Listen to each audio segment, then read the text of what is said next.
Je ne sais pas si vous avez remarqué, mais parmi les plus grosses entreprises du monde, aujourd'hui, il y en a beaucoup qui ne produisent rien elles-mêmes. Alors ça fait un petit peu bizarre présenté comme ça, mais c'est par comparaison avec ce que j'appellerais l'ancien monde. Dans l'ancien monde, et qui existe encore aujourd'hui, il y avait des entreprises, il y a toujours donc des entreprises comme Renault, Danone, ou même, je sais pas, la BNP par exemple, qui vont produire alors, des produits ou des services pour les vendre aux consommateurs. Et comme je le disais, il y a encore beaucoup d'entreprises de ce type-là. Je ne sais pas, Tesla, de la même manière, va produire ses voitures, LVMH va produire ses produits de luxe, ou même Netflix, par exemple, va vendre un service à ses utilisateurs. Toutes ces entreprises-là, dans cette vidéo, je vais les appeler des entreprises linéaires. Mais aujourd'hui, beaucoup des plus grosses entreprises du monde ont un nouveau modèle économique, un nouveau business model, celui des plateformes. Elles ne fabriquent rien, tout ce qu'elles font, c'est connecter des utilisateurs entre eux. Et pourtant, grâce à ça, elles arrivent à dominer le monde. Alors avant de vous expliquer tout ça, je vous rappelle que c'est la semaine du Black Friday et que tous les abonnements Zone Bourse sont disponibles à moins 40% grâce au lien qui est en dessous de cette vidéo. Mais pour revenir à ces plateformes, j'ai beaucoup appris dans le livre Modern Monopolies que je vous conseille, alors si vous êtes intéressé évidemment dans ce type d'entreprise. Et pour eux, la définition d'une plateforme, c'est un modèle qui facilite les échanges entre plusieurs groupes interconnectés comme des consommateurs et des producteurs. Effectivement, quand on parle plateforme, on pense instinctivement à des plateformes qui mettent en relation par exemple des particuliers ou des entreprises, ou des particuliers et des entreprises, avec évidemment les réseaux sociaux, les Facebook, les LinkedIn, etc. Les places de marché de produits, les Amazon, Le Bon Coin, Cdiscount, places de marché de services aussi, avec des Uber, Airbnb, Booking. On a aussi les plateformes de paiement, on a Visa, PayPal qui rentrent dans cette catégorie, YouTube va rentrer aussi dans cette catégorie évidemment de plateformes, ou bien des plateformes qui permettent de créer des logiciels. Mais quelle est la différence entre ces entreprises de plateforme et les autres? Et pourquoi ces entreprises sont devenues en quelques années, j'ai envie de dire depuis 2009-2010, les plus grosses entreprises du monde? Pourquoi est-ce qu'elles sont si rentables? Dans les entreprises linéaires, les entreprises classiques, on retrouve au bilan les actifs qui permettent de gagner de l'argent. Donc ça va être des usines, ça va être des stocks, etc. Mais attention, on a tendance à se dire entreprise technologique veut dire plateforme, mais pas du tout, c'est deux choses complètement différentes.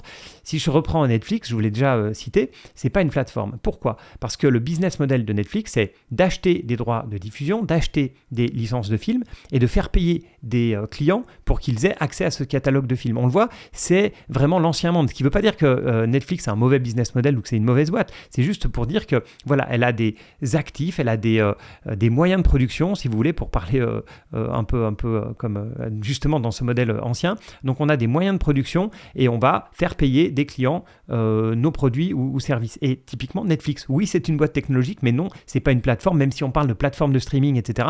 Dans le thème du jour, on va dire, c'est pas une plateforme. Contrairement à YouTube, la filiale d'Alphabet, qui elle n'a pas ce business model très classique, YouTube ne produit aucun contenu. On est d'accord? Ils n'achètent aucun contenu et ils ne font pas payer non plus leurs utilisateurs. Et c'est là la grosse différence. Les plateformes ne possèdent pas vraiment de moyens de production comme une entreprise classique. Ce sont juste des facilitateurs. C'est là où on voit qu'il y a malgré tout une notion technologique, parce que c'est la technologie qui a permis souvent de faciliter les choses. Et ce modèle a un énorme avantage. Ce sont les effets d'échelle. C'est-à-dire que plus il y a d'utilisateurs, plus la plateforme devient utile et attractive, ce qui crée un cercle vertueux. Une fois que vous avez construit le réseau ou la plateforme qui est effectivement facilitée par la technologie, mais ça peut être une plateforme sans technologie, ça existe tout à fait. Et bien chaque utilisateur va rajouter de la valeur.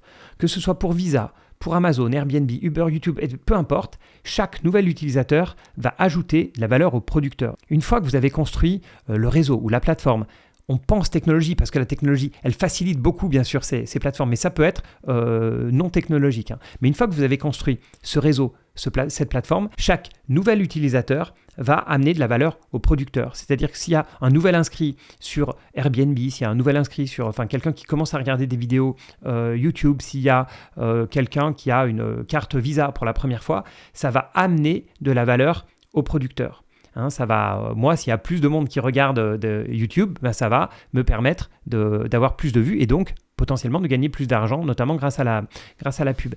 Et ce business model, c'est la même chose sur Airbnb. Si vous avez donc plus de personnes qui arrivent sur la plateforme Airbnb, les loueurs de logements vont avoir plus de réservations. Et ça marche aussi dans l'autre sens. C'est-à-dire que si vous avez plus, par exemple, de commerçants qui vont proposer le paiement par la carte Visa, ou plus d'appartements à la location sur Airbnb, ou bien plus de vidéos sur YouTube, ça va aussi améliorer l'expérience des utilisateurs. Et, point très intéressant, tout ça a un coût marginal nul, c'est-à-dire qu'à chaque arrivée de consommateurs ou de producteurs ou d'utilisateurs, ça n'a aucun coût quasiment pour la plateforme.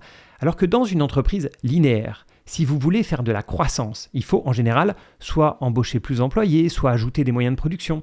Si je prends un hôtel, puisqu'aujourd'hui on parle d'Airbnb, mais avant c'était typiquement des hôtels ou des locations simples si vous voulez. Un hôtel qui veut grossir, qu'est-ce qu'il doit faire ?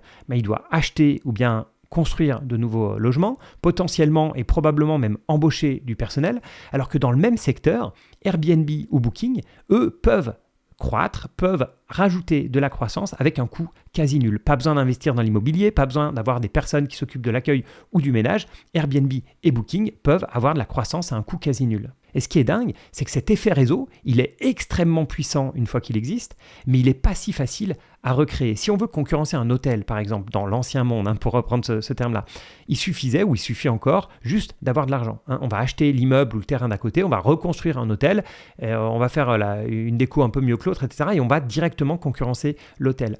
Alors que recréer Airbnb, recréer un réseau social comme Facebook et ses 3 milliards d'utilisateurs, tout ça c'est très compliqué. Surtout qu'une fois qu'il existe une poignée de plateformes sur un même thème, c'est très dur d'en créer une de plus. Une fois que vous avez Airbnb et Booking qui se partagent le marché, c'est très compliqué de rajouter une autre plateforme.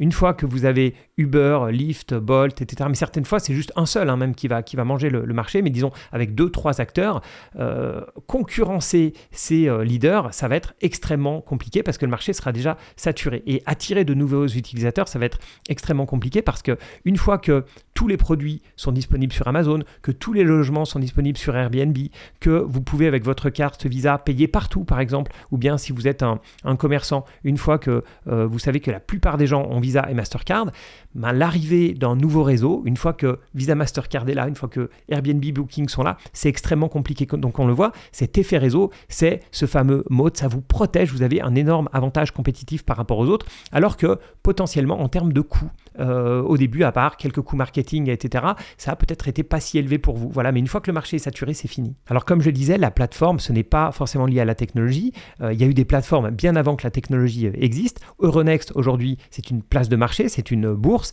C'est effectivement technologique, ça permet aux investisseurs de rencontrer les entreprises, mais à l'époque où c'était très peu technologique, où c'était la criée, c'était déjà une plateforme et ça mettait déjà en lien des entreprises avec des investisseurs. Donc on le voit, la technologie c'est quelque chose qui a facilité l'apparition des plateformes, mais il y avait déjà des plateformes avant la technologie et il y a des entreprises technologiques qui ne sont pas des plateformes. Et certaines entreprises sont hybrides avec une partie linéaire et une partie plateforme. Ça leur permet de diversifier leurs sources de revenus tout en bénéficiant des avantages des deux modèles. Amazon, c'est un bon exemple. Au départ, Amazon, c'était une entreprise classique, linéaire, qui vendait des livres. Et puis, ils ont rajouté la place de marché, donc qui mettait en relation acheteurs et vendeurs. Donc ça, c'est la partie pure plateforme. Et aujourd'hui, si je reste sur la partie e-commerce, Amazon, c'est hybride. Il y a le côté Amazon qui vend ses propres produits, Amazon Basics, etc. Et Amazon qui est juste une plateforme, une marketplace pour que des magasins autres puissent rencontrer des clients. Et toujours chez Amazon, la partie cloud, c'est aussi une plateforme, selon la définition du livre. Moi, j'avais un petit peu de doute au départ sur la partie cloud. Je me disais, mais c'est peut-être juste la vente d'un service finalement. Mais non, selon eux, comme ça permet aux entreprises ou aux développeurs de créer des applications, de gérer des données, de développer des services, le cloud rentre, enfin ce type de cloud-là permet de rentrer dans leur définition de la plateforme. Et notamment, si je prends toujours l'exemple d'Amazon, il y a dans la partie cloud, il y a AWS Marketplace qui permet de vendre qui permet à des entreprises de distribuer leurs propres logiciels. Donc ça reste une marketplace, donc ça vient dans la définition de la plateforme. Même principe chez Apple, il y a aussi une partie classique, ils vendent des téléphones, des tablettes, des ordi, etc. Et une partie plateforme avec l'App Store. L'App Store, ce que ça fait, c'est que ça connecte des utilisateurs et des producteurs d'applis, des créateurs si vous voulez. Donc on est vraiment dans la définition de la plateforme. Maintenant, une fois qu'on a parlé de tout ça et qu'on voit bien la définition d'une plateforme, vous voyez que parmi les définitions de la plateforme, il y a ce côté, ça nécessite peu d'investissement. Pourquoi ? Parce qu'on est facilitateur, etc. On n'est pas en train de vendre un service ou un produit. Et quand vous pensez à l'intelligence artificielle, la plupart des boîtes qui sont aujourd'hui liées à l'intelligence artificielle, Microsoft, Meta, Alphabet, etc., donc qui ont ce nouveau business model de plateforme, finalement, qu'est-ce qu'ils font ? Ils construisent des data centers pour entraîner leur modèle d'intelligence artificielle, etc. Et en tout cas, dans le business model actuel, ils vont donner l'accès à ces modèles en payant un abonnement, si vous voulez. Et quand j'ai réfléchi à ça, je me suis dit, mais finalement, c'est vraiment old school, c'est vraiment l'ancienne économie, c'est vraiment un modèle extrêmement linéaire. On met beaucoup d'argent pour construire des serveurs, on a donc des modèles d'intelligence artificielle qui tournent type ChatGPT et on fait payer un abonnement pour que les gens puissent utiliser ChatGPT.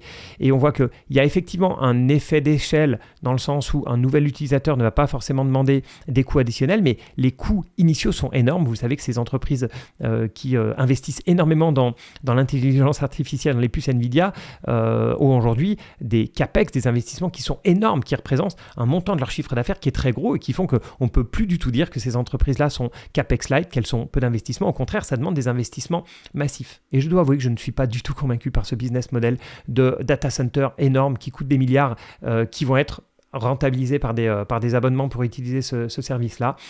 Ce que je vois plutôt, c'est qu'à mesure que l'intelligence artificielle va évoluer, on peut imaginer, et on le voit déjà, l'émergence de vraies plateformes d'intelligence artificielle où utilisateurs et créateurs vont interagir directement, comme sur les autres plateformes.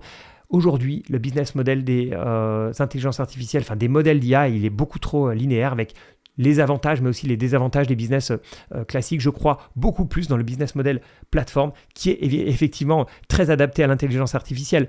On ne sait toujours pas qui va récolter ces fruits-là. Est-ce que ce sont les créateurs de modèles ?